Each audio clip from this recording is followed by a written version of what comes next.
तो बात करने वाले हैं कुछ लेटेस्ट और कुछ ज़रूरी क्रिप्टो न्यूज़ और अपडेट्स के बारे में। क्या मार्केट के अंदर चल रहा है और कुछ ऐसी खबर आ रही है जो आपके लिए भी जानना और आपके लिए भी समझना बहुत ज़रूरी है। और ये एक्सपेक्टेड नहीं था कि ऐसा भी कुछ होगा कभी। ठीक है, तो कनाडा के अंदर कुछ ऐसा ही हो रहा है। बात करेंगे कैनेडियन क्रिप्टो इन्वेस्टर्स की।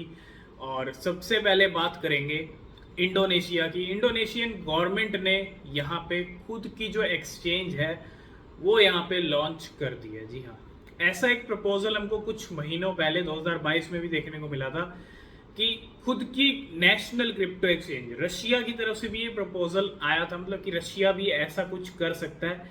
लेकिन बीच में रशियन ऑफिशियल्स की तरफ से ये भी स्टेटमेंट आया कि कोई एक्सचेंज अभी यहाँ पे लॉन्च नहीं हो रही है। लेकिन इंडोनेशिया ने फाइनली यहाँ पे खुद की नेशनल क्रिप्टो एक्सचेंज लॉन्च कर दिया है और यहाँ पे हवाला दिए कि प्रोटेक्ट करना चाहते हैं क्रिप्टो इन्वेस्टर्स को। नो डाउट बहुत सारी एक्सचेंजेस हैं, हर कंट्री में एक्सचेंजेस हैं जो वहाँ की खुद की एक्सचेंजेस होती हैं, कुछ इंटरनेशनल एक्सचेंजेस होती हैं। जैसे इंडिया में आप देखोगे जो इंडियन क्रिप्टो एक्सचेंजेस हैं वो वजीरेक्स है, क्वाइन डीसीएक्स है, बाकी ये सब इंडियन एक्सचेंजेस हैं। लेकिन कुछ जो बड़ी एक्सचेंजेस हैं वो क्या है, इंटरनेशनल एक्सचेंजेस हैं। तो बहुत सारी एक्सचेंजेस का गेम है, कुछ एक्सचेंजेस सेफ हैं, कुछ एक्सचेंजेस सेफ नहीं है। आज की डेट में आपने देखा 2022 में जो हमने देखा एफटीएक्स वाला नज़ारा, तो वो नज़ारा दोबारा नहीं देखना पड़े और किसी भी एक्सचेंज के जो यूज़र्स हैं वो इम्पेक्ट ना हो, उनका फंड ऐसे ना जाए जिस तरह एफटीएक्स वाला गेम हुआ था। ठीक है, तो ये बहुत ज़रूरी और अच्छा कदम है इंडोनेशियन गवर्नमेंट का, खुद की एक्सचेंज डेवलप करना। ठीक है, नेक्स्ट जो अपडेट है वो आ रही है कनाडा की तरफ से। और कनाडा में कुछ ऐसा हो रहा है जो आपने भी एक्सपेक्ट नहीं किया होगा।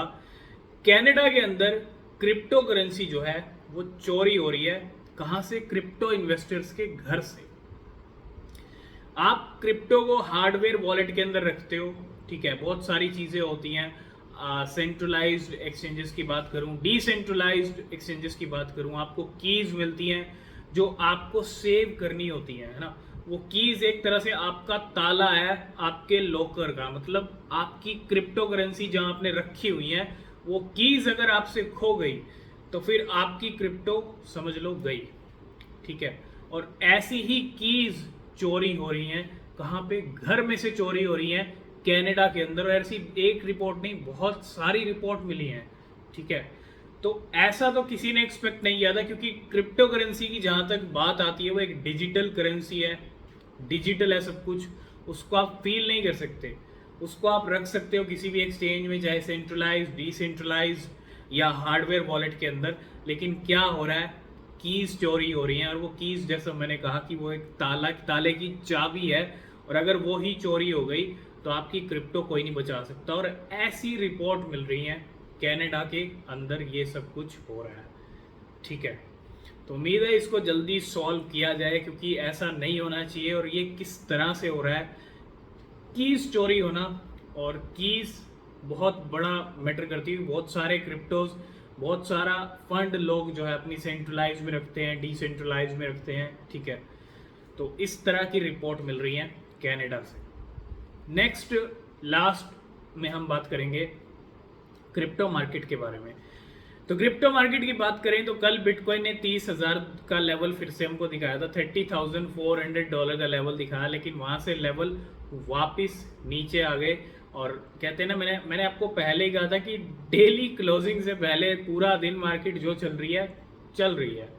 लेकिन डेली क्लोजिंग से पहले, कुछ घंटे पहले ही गेम होता है। डेली क्लोजिंग जहां देनी है वहीं देगा, और यही हुआ कल। 30,400 तक ले जाके शॉर्ट्स वालों को पहले लिक्विडेट किया, फिर जो लॉन्ग्स की पोजीशन लग रही थी 30,300-400 पे, उनका भी लिक्विडेशन कर दिया। तो मार्केट दोनों तरफ से शॉर्ट्स वालों को भी नहीं छोड़ रहा है, लॉन्ग वालों को भी नहीं छोड़ रहा है। और ऐसे में एफओएमसी की मीटिंग भी आने वाली है, तो थोड़ा सा एफओएमसी का भी वेट कीजिएगा, वो भी बहुत मैटर करता है।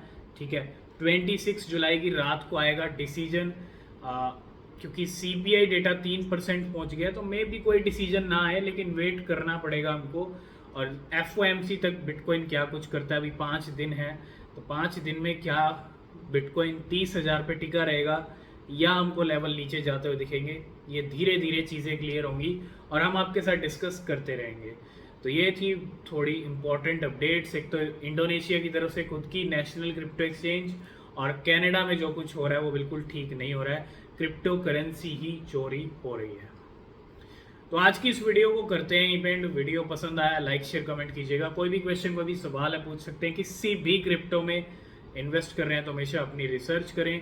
मिलते हैं नेक्स्ट वीडियो में, तब तक के लिए बाय बाय, टेक केयर।